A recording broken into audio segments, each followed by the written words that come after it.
install na natin, guys. Ganda, diba?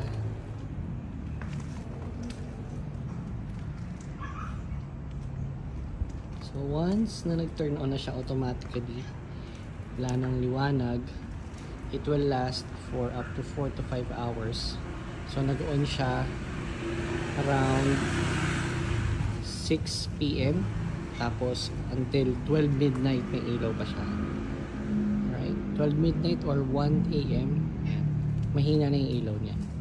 So yan yung tinatagal ng kanyang battery after mag-charge ng full day dun sa kanyang solar na unit. Andun kapatong sa ibabaw. Ito yung ating unit solar. Yan. Okay, ganda. Christmas lights. Yung link po nito nasa ating description. Click nyo na lang po. Thanks for watching. See ya.